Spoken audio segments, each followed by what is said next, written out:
संविधान दिवस की आप लोगों को बधाई। आज संविधान दिवस पूरे देश में मनाया गया। दलितों का पर्व क्यों कहा जाता है संविधान दिवस को, और कौन चाहता है इसकी समीक्षा।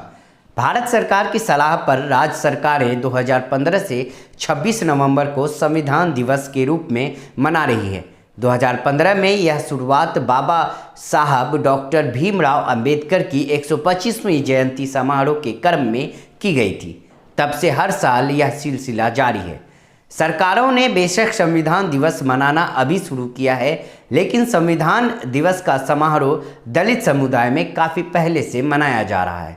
संविधान के लागू होने के बावजूद जो समुदाय विकास, शिक्षा, स्वास्थ्य और मानवीय गरिमा के मामले में सबसे पीछे रह गया, वही समुदाय संविधान के प्रति सबसे ज़्यादा वफादार है। संविधान लागू होने के 7 दशक बाद दलित देश के सबसे कम विकसित, सबसे कम शिक्षित और सबसे गरीब समुदाय में है, जहां उसकी बराबरी सिर्फ आदिवासी से हो सकती है। शासन और सत्ता के किसी भी अंग जैसे न्यायपालिका, नौकरशाही, मीडिया, कला जगत, उच्च शिक्षा संस्थान, कॉरपोरेट सेक्टर, ऐसी जगहों में दलितों की हिस्सेदारी आबादी से काफ़ी कम है, जिसे लेकर तमाम तरह के अध्ययन और शोध हो चुके हैं।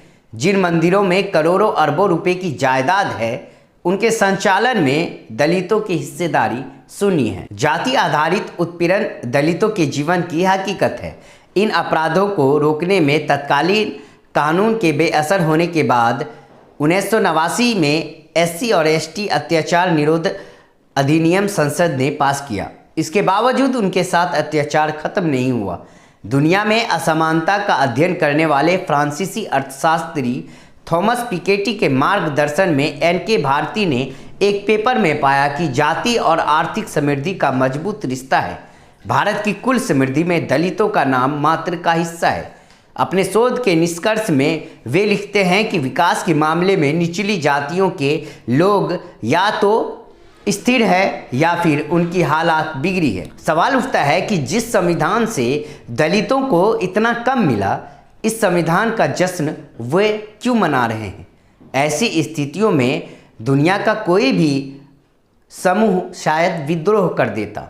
बाबा साहब का अनुमान था कि आर्थिक और सामाजिक असमानता बनी रही तो भारत के वंचित विद्रोह कर देंगे। ये बात उन्होंने 25 नवंबर 1949 को संविधान सभा के अपने आखिरी भाषण में कही थी।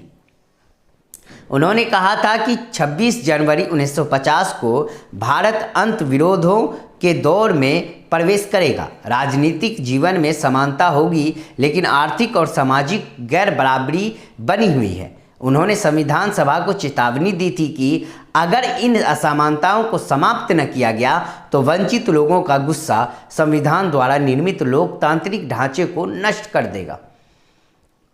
मेरा अनुमान है कि भारतीय संविधान में आरक्षण का जो प्रावधान है, जिससे राजनीतिक संस्थाओं और शिक्षा तथा नौकरी में वंचितों को कुछ हिस्सेदारी मिल जाती है, उसकी वजह से वंचितों का लोकतंत्र पर भरोसा कायम है।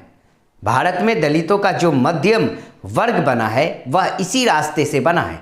संविधान से उसे अभी भी काफ़ी उम्मीदें हैं।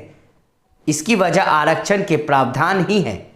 भारत का लोकतंत्र संभवतः इस वजह से टिकाऊ साबित हुआ है, क्योंकि जिन तबकों को सबसे ज़्यादा असंतुष्ट होना था, वे संविधान की ओर उम्मीद से देख रहे हैं। दूसरी तरफ जिन लोगों को लोकतंत्र में पिछले 70 साल में सबसे ज़्यादा मिला, वे कभी संविधान की समीक्षा करने की बात करते हैं, तो कभी आरक्षण के खिलाफ आंदोलन करने की बात करते हैं, तो कभी माइनॉरिटी को संविधान से मिले अधिकारों को खत्म करने की बात करते हैं। ये भारतीय लोकतंत्र का सबसे बड़ा अंतविरोध है कि जिन्हें लोकतंत्र का, संविधान का सबसे ज़्यादा फायदा मिला, वे संविधान की कद्र नहीं करते, और जो सबसे वंचित रह गया, वह संविधान दिवस को पर्व के रूप में मनाते हैं।